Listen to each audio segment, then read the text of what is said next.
한 해 동안에 복을 비는, 그러니까 덕담을 하는 것을 두 번씩이나 하는 나라는 아마 그렇게 많지는 않을 것 같습니다. 성경에도 복이라는 단어가 대단히 많이 나옵니다. 복이라는 명사에서부터 동사 이르기까지 전체 1948회가 복이라는 단어가 등장을 합니다. 구약에는 1269회, 신약에는 675회. 왜 이런 통계가 필요하냐 하면 하나님도 복에 대해서 많이 관심이 있구나. 우리 인간이 또 대단히 복에 대해서 관심이 많다 하는 것들을 엿볼 수가 있습니다. 그러면서 먼저 복이 무엇인지를 알아보기 위해서 몇 가지 슬라이드를 준비를 했는데요. 먼저 한문풀이를 보시면은 원래 그 볼시라고 변자가 하늘에서 내려다보고 있다 하는 그 시고, 그 다음에 찰복자라 그래가지고 원래는 전통적으로는 그 술독에 술이 가득 찬 항아리를 얘기한다 이렇게 상형 문자로 설명을 하는데요. 그 하나님 그 신에게 정성을 다하면 복을 내린다 이런 그 전통적인 언어를 가지고 있습니다. 그런데 다른 것으로 해석을 해보면 찰복자는 특별히 한 사람의 입에 충분한 밭이다. 밭전자죠. 그래서 제가 볼 때는 일용할 양식을 하나님이 주시는 것이 복이다. 그렇게 제 나름대로 해석을 해봅니다. 그러면서 오늘 그 창세기에 나오는 히브리어 바라크라고 하는 단어가 나오는데, 다음 슬라이드로 보시죠. 이것은 축복하다는 단어로 쓰이긴 했는데 원어는 무릎 꿇는다 이런 표현을 하고 있습니다. 그래서 아브라함은 순종으로 하나님 앞에 무릎 꿇음으로써 하나님의 복을 내려주신 것으로 그렇게 우리가 한번 해석을 해봅니다. 그 다음에 에베소서에 보면은 헬라어로 이울로기아라는 단어가 나오는데, 이것은 신령한 복으로 표현을 하면서 우리 인간들이 그 눈으로 보이는 그런 복으로만 얘기하지 않는 복을 얘기를 하고 있습니다. 근데 특이한 것은 윌프레드 펑크라고 하는 그 사람이 단어장 월드 오리진이라는 책을 냈는데, 거기에 265쪽에 보면은 다음 슬라이드 보면은 bless는 blood 피에서 나온 단어다. 그래서 blood는 명사고 bleed는 동사인데, 그래서 bless가 됐다 이렇게 얘기를 하는 분도 있다라는 것이, 또 우리는 복자를 얘기를 할 때, 복이라는 단어를 얘기할 때 또 의미를 들 수가 있을 겁니다. 사실은 됐습니다. 이제 신앙 자체가 사실은 복입니다. 그런데 우리는 기복신앙 이렇게 얘기를 하면 다들 좀 잘못 해석을 하고 있고, 기복이 마치 큰 죄를 짓는 것 같은 생각까지도 하는 그런 뉘앙스가 좀 있습니다. 네이버 국어 사전에는 복의 개념을 뭐라고 얘기를 하면은 복 받기를 원하는 신앙이다. 그러니까 다른 말로 하면 복 받기를 원하는 간절한 마음으로 기도하는 행위를 기복신앙이다라고 표현해 볼 수가 있습니다. 따지고 보면 우리 인간은 그 본성 가운데 예외 없이 누구나 복 받기를 원하고, 이것은 동서양이 따로 없다는 것을 우린 잘 알고 있습니다. 그러면 복에는 어떤 종류가 있을까요? 가장 쉽게 두 가지로 표현할 수가 있다면 그것은 보이는 복과 보이지 않는 복이라고 말할 수가 있겠습니다.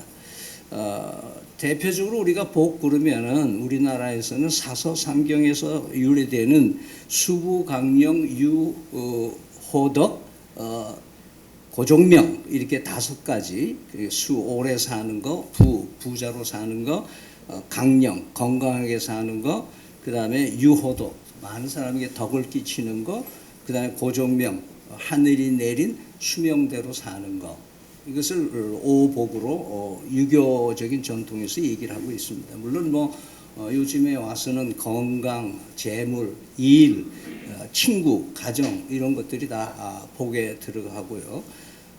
우리 몸에 대한 복은 치아, 소화가 잘 되는 거, 눈, 귀, 그 다음에 아침마다 배출하는 거, 이것도 또 큰 복으로 얘기를 하고 있습니다. 현세에서 우리가 누리는 복만으로는 사실은 우리는 복을 누리고 산다라고 말할 수가 없죠.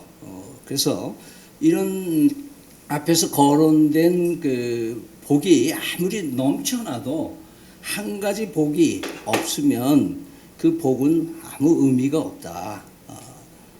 그 전도서에서는 그 모든 것을 누렸던 솔로몬이 말하기를 헛되고 모든 것이 정말 헛되다라고 얘기할 수밖에 없는 하나님과의 관계에서 이 복의 개념을 성립되지 않으면 어떤 복도 의미가 없다라고 얘기를 하고 있습니다.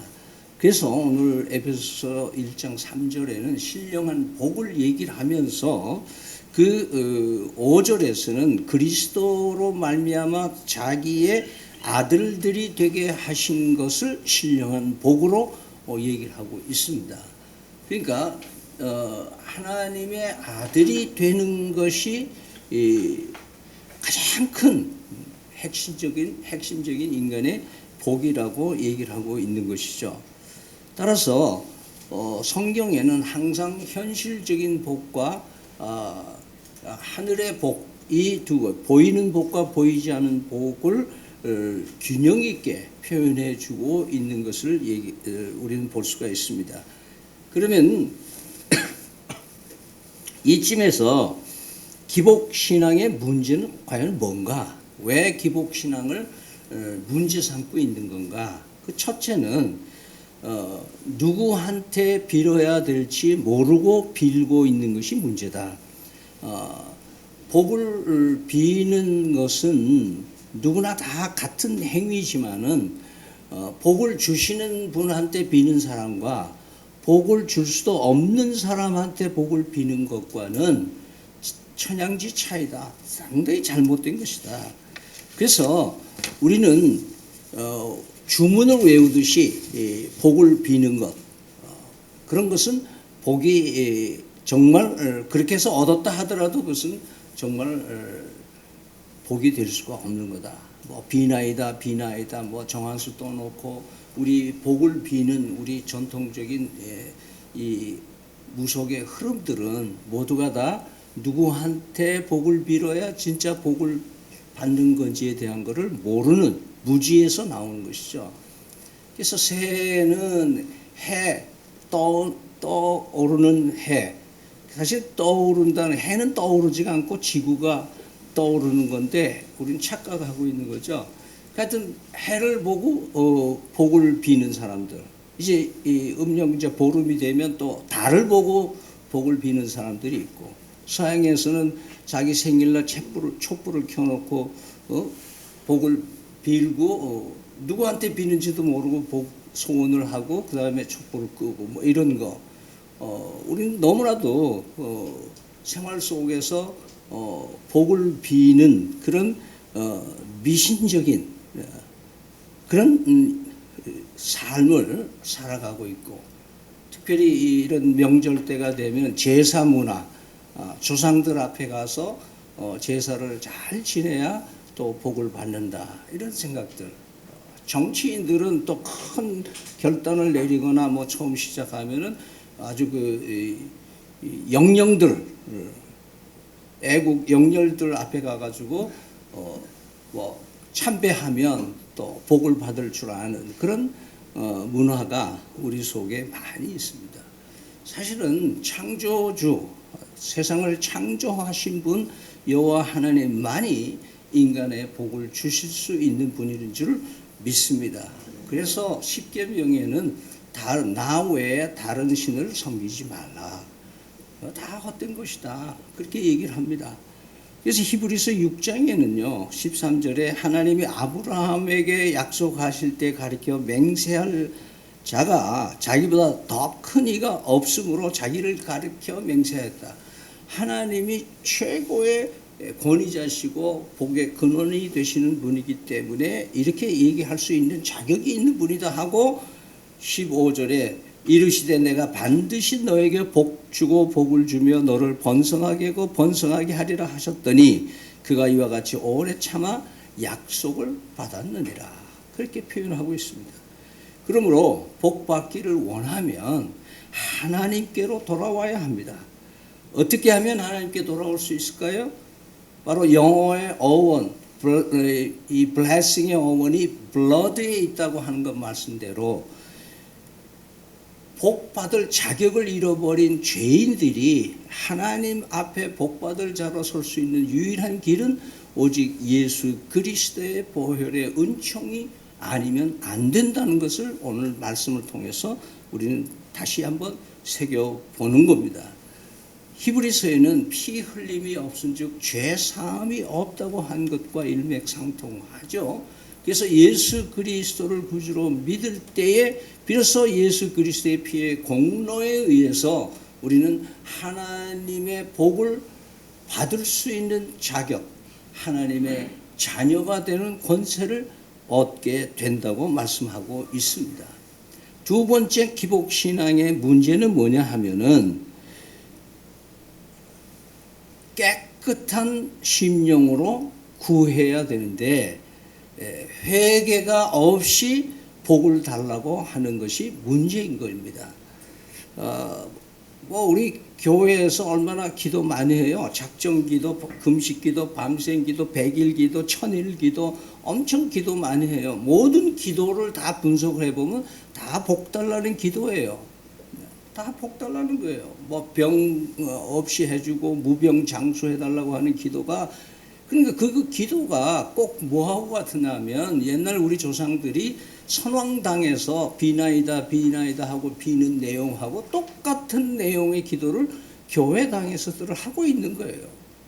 그런데 선왕당화 한다고 하는 말을 제가 자주 하는데 그 이유는 뭐냐 하면은 이 선왕당에서 복을 비는 사람들의 이 무속적인 신앙의 태도와 그리스도인들이 성도에, 저는 그리스도인이라는 말을 표현하기 싫고 교인들이 교회에 와서 기도하는 기도의 내용과 동일한 것이 문제인데 뭐가 동일하나 하면은 모두가 다 회개하지 않고 기도한다는 거예요.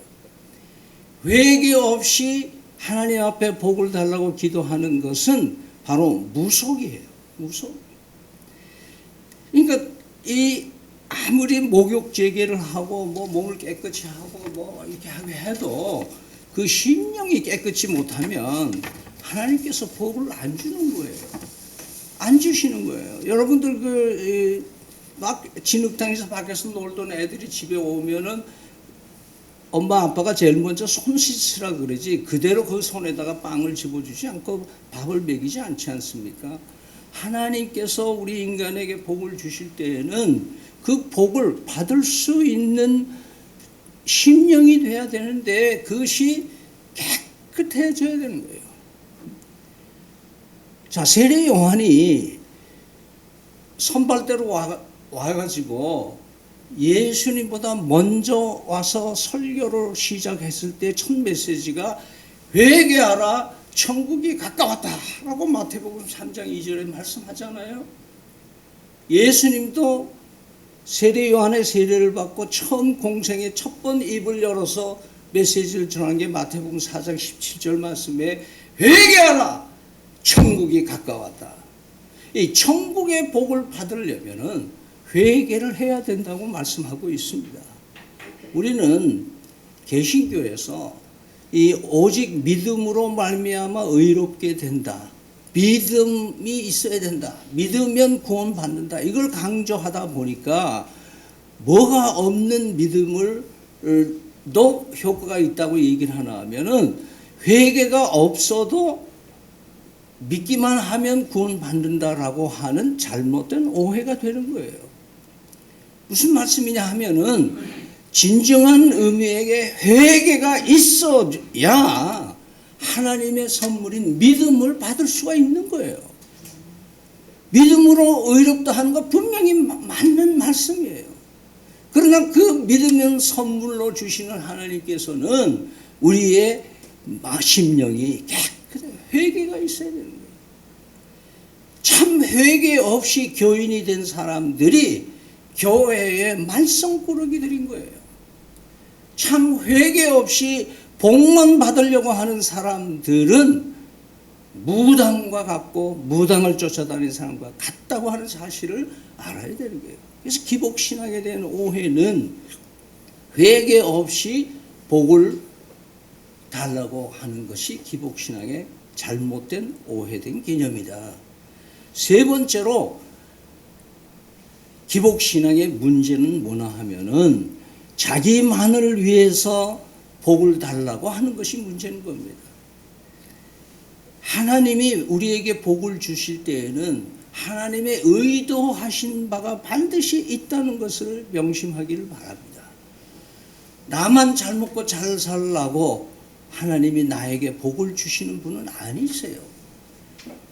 오늘 창세기 본문에 보면은 아브라함에게 복을 주실 때 아브라함 자신을 위해서 복을 줬습니까? 아니면 아브라함을 통해서 있을 위대한 이 하나님의 그 어리석다고 말해야 되는지 위대해야 되는지 이스라엘 민족과 거기에 연결되는 모든 열방들을 위해서 아브라함의 복을 주셨다.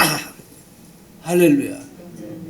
아브라함의 복을 달라 그런 적이 없어요. 성경에 보면은 아브라함에게 달라고 하지 않은 복을 하나님이 복을 주시면서 모든 열방들에게 복이 되고 네가 복되게 살고 다른 사람에게 복의 통로 역할을 충분히 할 수 있어야 된다고 말씀합니다. 그래서 이 복의 개념이 바라크라고 하는 무릎을 꿇는다는 어원을 가지고 있는 이유가 거기에 있는 겁니다. 최근에요, 미국의 메가처치라고 그러죠. 메가처치면 우리나라 말로는 초대형 교회다. 근데 최근에 뉴스에들을 보면은 이 메가처치들이 문제가 생겼다고 지금 언론이 막 보도하고 사회 이슈가 되는 이유가 뭐냐 하면은 그 인기 있는 목사들이 누리고 있는 부에 대해서 얘기를 하는 거예요. 그들이 개인 제트, 전보 747 개인 전보 제트기를 소유하고 있는, 뭐 자가용 뭐 이런 거 얘기가 아니고 호화 주택들을 가지고 살고 있고 그런 거예요. 지금 우리나라에도 연간 3천만 원 이하 연간 예산이 3천만 원 이하 되는 교회가 한 70%가 된다는 통계가 있어요. 그래서 목회자들이 100만 원도 안 되는 수입을 가지고 살기 때문에 이중직을 갖는 것을 교단별로 허용하고 있는 추세로 지금 가고 있는 거예요. 낮에는 주중에는 일하고 주말에는 목회하고. 여러분, 대신에 대형교회는 어떨까요? 저는 입이 써서 우리나라 대형교회에 대해서 얘기하고 싶지 않아요. 여러분이 관심이 있는 분들은 인터넷 들어가서 검색을 해보면 대형교회가 어떻게 하고 있는지 잘 알아요. 뭐와 같을까요? 여러분, 나사로는 대문 앞에 있는데 부자는 쉬다거리고 잘 살고 있는 거 연상되지 않습니까? 하나님이 복 주실 때는요, 그 복을 통해서 다른 사람이 복 받기를 원하신다는 것을 여러분 잊지 마시기 바랍니다. 하나님이 나만 위해서 나 좋으라고 복 주시는 분이 아니에요. 나 좋으라고 예수 믿고 구원받게 해주신 것이 많이 아니라는 거예요. 여러분, 누가복음에 또 다른 얘기가 나오죠. 어리석은 부자 보세요.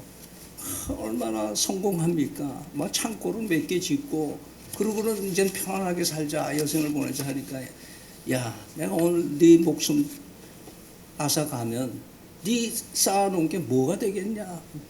지금 자기만을 위해서 복을 쌓는 사람의 허무함에 대한 얘기를 예수님이 말씀하시는 겁니다. 교회가 교회에 준하는 그런 그 사역들이 있습니다. 교회들의 발전하는, 교회 성장하게 보면은 먼저 집기들을 사지 말고 땅을 먼저 사라, 그런 얘기를 해요. 이것은 일반 사회 기업하고 전혀 차이가 없이 기업화되는 모습. 사역을 좀 열심히 하고 전도하고 막 그 기독교 기관을 인도하는 사람들도 보면은 그 기독교 기관이 커지면서 부동산을 소유하고 법인을체를 만들고 막 성대하게, 그래서 굉장히 성공한 기독교 사역자로 취급하고 있습니다. 자, 제가 오늘 얘기하려고 하는 얘기는 뭘까요? 이것은 기복신앙의 잘못된 사상은 뭐냐? 자기만을 위해서 복을 쌓는 사람들은 하나님의 뜻과 전혀 관계없이 살아가는 기복신앙이다라고 말씀드리는 겁니다. 네 번째로, 기복신앙은 일상에서 다른 사람의 복을 빌며 살아가는 거예요. 내가 하나님 앞에 나를 위해서, 내 가족을 위해서 복을 비는 거와 내가 다른 사람을 위해서 복을 비는 거와 한번 퍼센테이지를 자기 자신이 오늘 여러분이 계산을 해보세요. 내가 진짜 다른 사람을 위해서 복을 비는 그 퍼센테이지가 얼마나 되는가? 여러분, 내가 노력하고 내가 힘써서 만든 것은 성공이고 성취이지 복이라고 그러지는 않습니다. 하나님이 우리에게 주시는 복은요, 그냥 은혜라고 그러잖아요. 은혜. 내가 내 짓거리 보면은 복받을 짓거리는 아무것도 없는데도 누리고 사는 것들이 너무 많잖아요. 그래서 그걸 깨달으면 오늘 찬송대로 복을 세보니까, 하나 둘 내가 받은 복을 세보니까, 야, 이거 엄청난 복을 내가 누리고 있구나. 여러분, 어느 통계에 보니까 여러분 손에 스마트폰이 있으면 이 지구촌에 이 부자의 50% 안에 든다 그래요. 복을 빌고 살아야 돼요. 복을, 다른 사람에게 복을 빌어야 돼요. 제가 말씀드린 적이 있습니다. 1982년도에 미국에서 목사 안수를 받고 처음 점천읍의 점천교회라고 있는데, 거기에 김성태 목사라는 분이 그 부산서 은퇴하시고 시골교회 목회하시면서 저보고 와서 늘러래 한거 3일 동안 부흥회 해달라고 해요.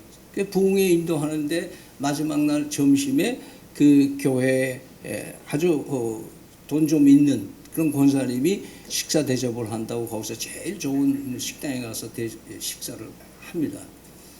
그런데 그 어른이 저보고 그 유목사 기도하게, 그래서 어르신이 기도하세요. 이 사람아, 목사는 빌어먹는 직업이야. 복 빌고 밥 먹어야지 그냥 먹는 놈이 어딨어? 그러더라고요. 그 다음부터 그렇구나. 우리 인생은 다른 사람의 복을 빌면서 살도록 돼 있지, 내 복만을 강구하며 살아가는 것은 그리스도인이 아니라는 것을 깨닫게 해준 사건이 있었습니다. 그래서 베드로 전서 3장 9절에 악을 악으로 욕을 욕으로 갚지 말고 도리어 복을 빌라. 이를 위하여 너희가 부르심을 입었으니 이는 복을 유업으로 받게 하려 하심이라. 기복신앙은 기독인들이 사는 방식이에요. 그래서 다른 사람을 위해서 축복하는 거예요. 특별히 왼수, 생각만, 이름만 대도 막 치가 떨리는 그런 사람들을 향해서 하나님, 저 사람 복 받게 해주세요. 저 사람 복 주세요. 그렇게 기도하라는 거예요. 그런 기도를 우리는 해야 된다는 거예요. 다섯 번째는 기복신앙의 잘못된 것은 뭐냐면은 복되게 살지 않기 때문에 그런 거예요. 다시 말해서 자신이 하나님으로부터 받은 복을 누리는 것은 뭐냐면 내가 복이 되게 사는 거예요. 다시 말해서 내가 살아가는 삶을 통해서 다른 사람을 복받도록 해주는 삶을 살아내야 정말 기복신앙의 의미를 펴는 거예요.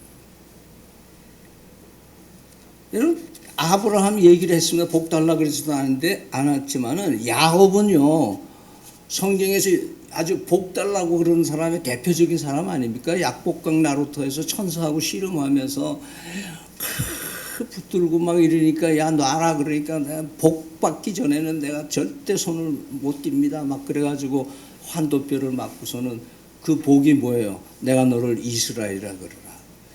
야곱이 복을 쟁취하다시피 한 하나님으로부터 복을 받았는데 그 복이 뭐예요? 12부족을 이루는 이스라엘 민족이 되도록 하는 역할을 해내도록 하나님이 못 이기는 척하고 야곱에게 복을 주신 거예요.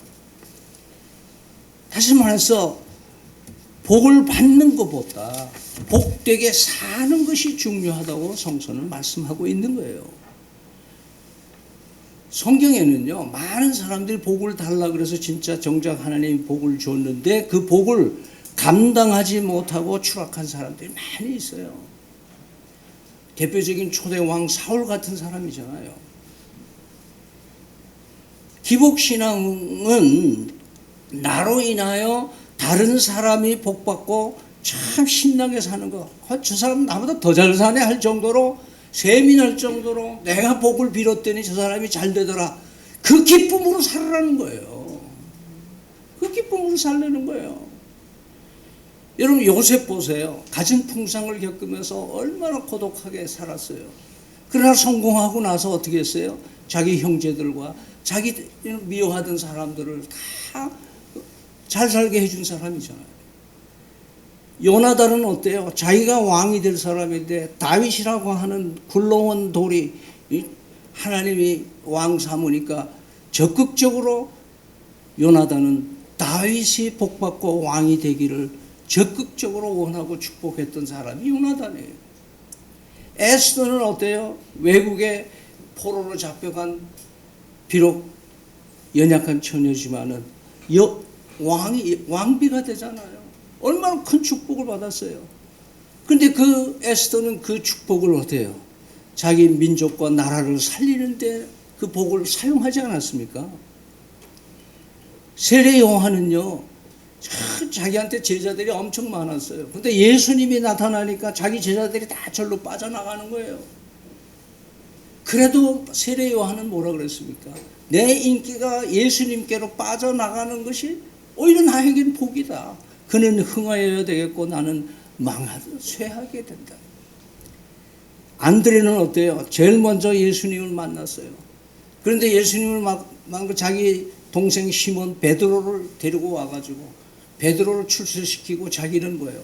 조용하게 뒤에서 다른 사람을 복되게 하는 사람을 성서는 빼놓지 않고 기록하고 있어요.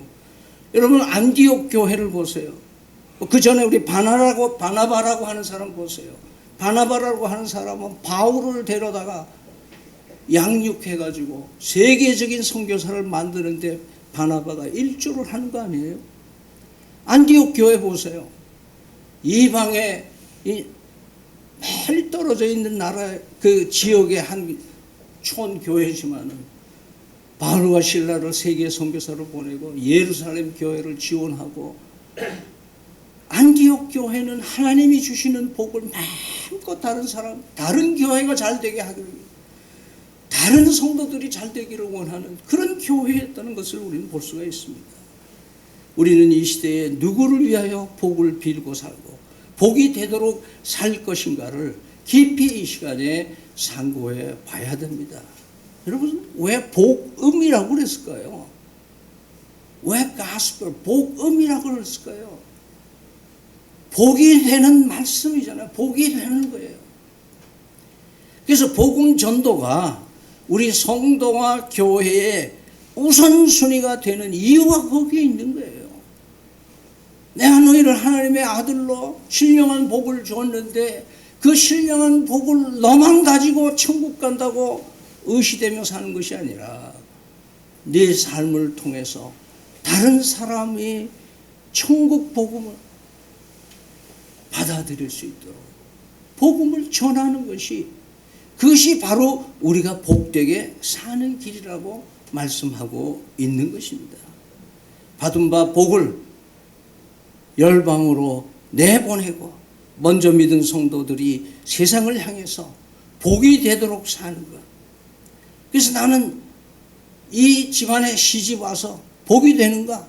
나는 내 아내를 맞아서 아내를 복되게 해주고 있는가? 내 자녀들을 복되게 하고 있는가? 내가 일가 친척들이 나를 통해서 복받고 있는가?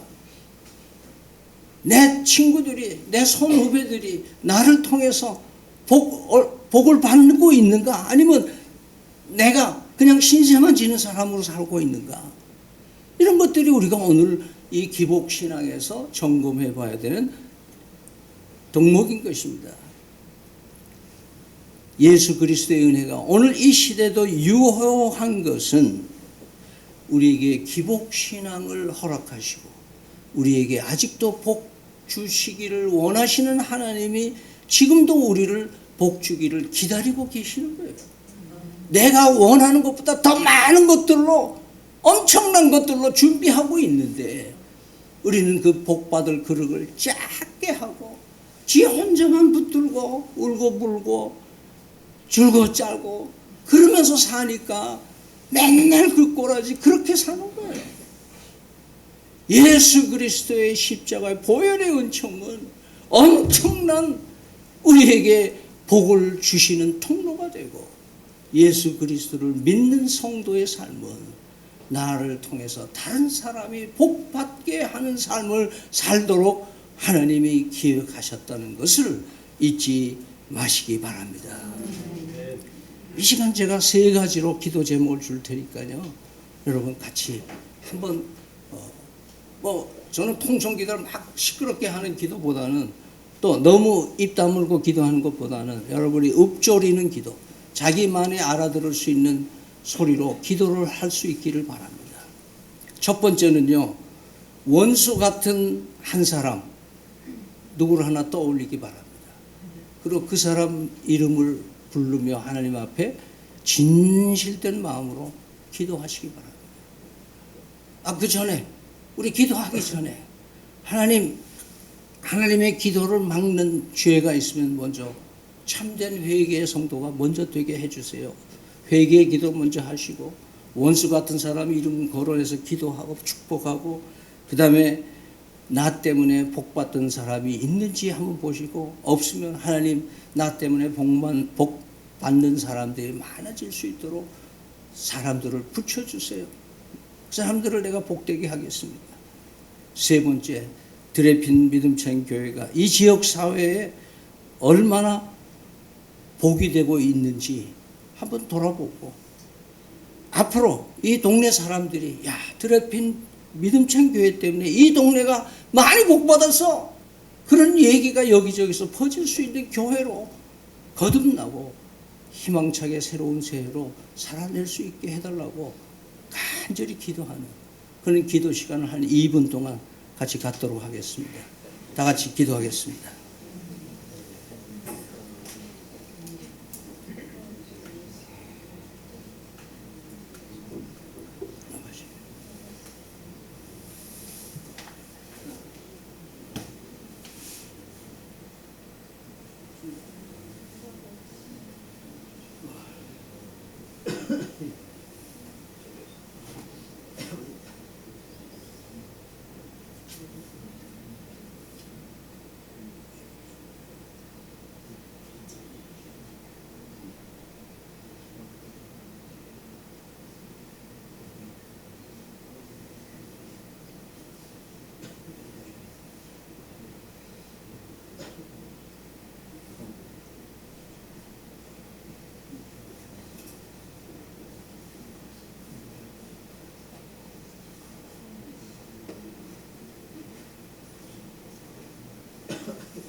축도하겠습니다. 지금은 우리 주 예수 그리스도의 은혜와 하나님의 사랑과 성령의 교통하심이 나로 인하여 다른 사람들이 복받게 살기를 원하고 기도하기를 다짐하는 모든 심령들 머리머리 위에 항상 함께 하시옵기를 간절히 축원하옵나이다. 아멘.